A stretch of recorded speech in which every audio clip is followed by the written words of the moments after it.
Llegó Viola, que fue el segundo, el sucesor de Videla, con un ministro de Economía que se había avivado, que no se podía seguir con ese tipo de cambio, pero no tuvo mejor idea que decir que el que apostaba al dólar perdía cuando ya los mercados estaban apostando contra el dólar.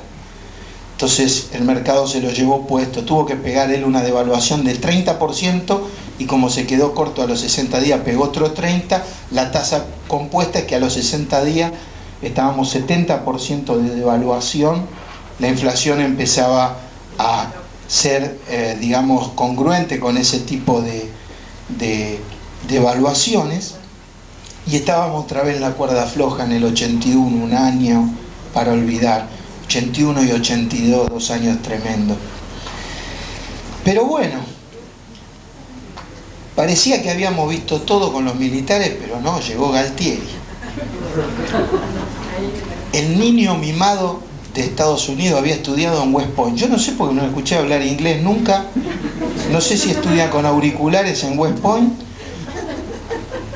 o si es una especie de corte como la de Babilonia, donde hacían que vinieran Daniel y los amigos y lo querían entrenar y darle de comer de sus alimentos y de sus cosas para que ellos se volvieran después a sus naciones y no necesitaran grandes ejércitos para dominarlo, sino que con la propia cultura lo traspasaban o se le penetraban, ¿no es cierto?, en el resto de la civilización. Yo creo que algo de eso hay, con los economistas hay. Usted se imagina cuando agarra, me viene a la cabeza un economista que es sanjuanino, y que obviamente debe haber nacido en algún pueblo de San Juan. Usted lo sacó de ahí y lo puso en la Universidad de Chicago. Usted va caminando por One Magnificent Mile, que es una cuadra que se llama la Milla Magnífica, y es como un shopping pero fenomenal, de dos veredas, donde usted va mirando Gucci, Armani, esto, lo otro. Cruza de repente el río Chicago y es todo verde. Ponen una anilina o algo, qué sé yo, y los barcos por ahí, los edificios, después lo traen para acá y el tipo dice, este país, nosotros tenemos que hacer las cosas que hacen en el norte, con los recursos del sur y con las universidades del sur. Bueno, yo creo que algo de eso sucede. Llegó la democracia, no es que no, llegó la democracia, llegó Alfonsín, le ganó a Luder, todos pensábamos que ganaba Luder, pero ganó Alfonsín porque 48 horas antes del cierre de la campaña lo hizo con Herminio Iglesias, que quemó un cajón y como dirían los políticos, piantavoto, perdieron, no sé, yo creo que ahí perdieron el 20% de los votos y ganó las elecciones de Alfonsín. Creo que ni él se creía que iba a ser presidente, pero llegó.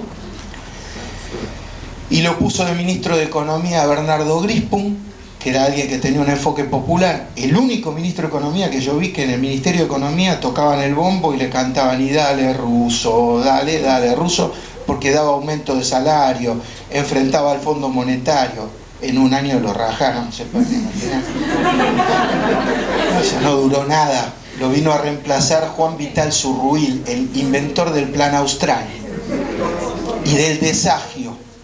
Una maravilla. Usted tenía un cheque de 100 pesos y se convertía en uno de 30 pesos en unos meses. Usted tenía un cheque diferido para cobrar y se convertía, empresas tuvieron problemas. Otra vez se pudo estabilizar en forma artificial el tipo de cambio, eso generó un poco de reactivación. Siempre que el tipo de cambio se estabiliza, se genera reactivación en un país como Argentina. Y se produce un crecimiento, no siempre es un crecimiento genuino, a veces es artificial. Este era el caso. Bueno, duró un año y pico, qué sé yo. Cuando se venía en banda inventaron el Plan Primavera. El Plan Primavera por la fecha. Era realmente el desbarajuste total, ¿no? Año 88, 80 y sí, fines del 88. Yo era director financiero de una compañía de transmisión de datos de alta tecnología y ya habíamos dejado de hacer un montón de cosas porque imaginábamos lo que venía. Machinea era el presidente del Banco Central y Cavallo era el asesor de Menem en materia económica, Y se fue a Estados Unidos y dijo, si le siguen prestando plata al Banco Central para que resuelva los problemas, cuando nosotros lleguemos no vamos a pagar. Explotó el dólar. No le puedo contar. Los encuestadores de los estudios económicos salían 3 veces en el día para medir la inflación del día. Porque tuvimos días de 7 y 8% de inflación en un día. Si usted tenía tarjeta de crédito donde se la aceptaban, era una risa. Lo que usted compraba, cuando lo pagaba valía la mitad. Algunos más piola se manejaban como podía. Entre 1988 y 1990 se desata una especulación contra el peso y viene la primera hiperinflación.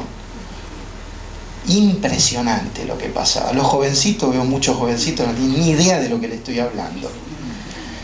Pero yo creo que únicamente comparable a la Alemania de la posguerra, de la segunda, donde imprimían billetes y los llevaban con una carretilla, esas cosas que se dicen que son todos bolazos. Como consecuencia de esa situación, en 2 años cae el Producto Bruto Interno 10% y 13% el Producto Bruto Interno per cápita. La riqueza. Alcanzamos récord histórico de desocupación, 7%. Hoy brindaríamos con champán Pommery. Pero en esa época era el doble del promedio. Entonces estábamos medio todos locos, las empresas no tomaban gente, era una cosa tremenda, porque había otras cosas. Hoy no, en tan poco tiempo no se puede explicar, pero pasaban otras cosas que ahora no pasan.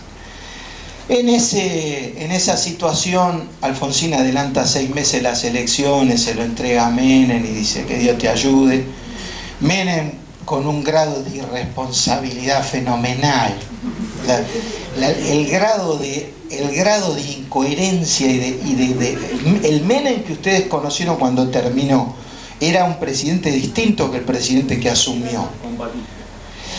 El grado de irresponsabilidad de Menem de inicio, que eso era algo fenomenal.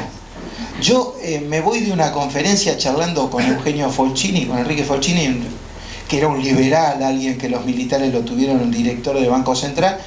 Nos íbamos yendo y yo me iba con mi familia a pasear a Europa 2 meses y después venir a ver qué pasaba acá. Pero me dice, mira, quédate, dice, sos joven, no vengas más, quédate.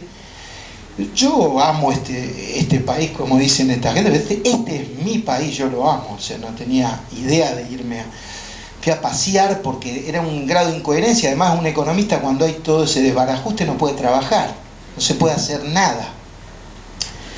Cuando volví, seguía la situación más o menos y me tomé un mes más de vacaciones, fui a Mar del Plata y cuando abro el diario al otro día, presidente del Banco Central, Folchini. Usted piense nada más. Ese me dijo a mí que yo me vaya, él se quedó.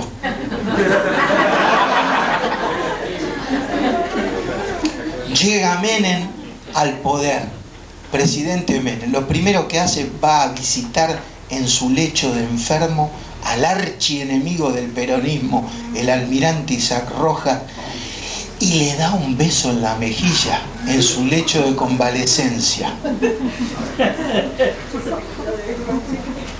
¿Un pacificador o un nuevo padrino? Es porque el mafioso va y besa en el cajón al tipo que mandó a matar. No sabíamos, era desconcertante. Llamó a un Gibor, al Sogaray, otro archienemigo del peronismo. Llamó a la hija, por si fuera poco. Bueno, le viene la segunda hiperinflación a él. Él creía que un Gibor venía a jugar a la bolita. Lo que hizo fue una especulación cambiaria, ganó un montón de plata. En el medio se le murió un ministro de Economía y al otro casi lo matan también. Miguel Roy 8 días duró y murió. Y Rapanelli duró un tiempo y estaba lleno de enfermedades de todo tipo, una cosa tremenda. En el 91, después de la hiper, viene la convertibilidad. Vamos a lo que sería la rendición incondicional de la economía, un plan de estabilización, porque no sé, algo teníamos que hacer. Y la verdad es que Menem no tenía ni idea lo que hacer, ni idea. bailaba en grandes valores del tango, jugaba partidos de fútbol con Maradona, jugaba al básquet con un jugador de 3 metros y él de 1,50. Una cosa loca, pero no sabía, el país se iba por el resumidero. Y él vivía en el agujero de ozono. El plan de convertibilidad combatió la inflación y retornó el crédito. Llegó el Walkman en 24 cuotas. Alimentos franceses y alemanes en la góndola de nuestros supermercados. Comíamos lo mismo que ellos. Autos alemanes y japoneses ricos para gente de clase media argentina que los pagaba por años. Importábamos autos y cerrábamos industrias de autos acá. Con 1/3 del Producto Bruto Interno per cápita de esa gente, nosotros vivíamos como la clase alta de esa gente. Algunos no se daban cuenta y otros sí. Ante la estabilidad de precio, que era algo que se buscaba desesperadamente, los problemas sociales, la desocupación, los jubilados y otras minucias pasaron, por decirlo con respeto, pasaron a segundo plano. Mire, la norma PLA cortó Rivadavia en el Congreso hasta que se murió. Después se murió. Ni 5 de bolilla le dieron. Ni a los jubilados, ni a los que reclamaban. Nadie.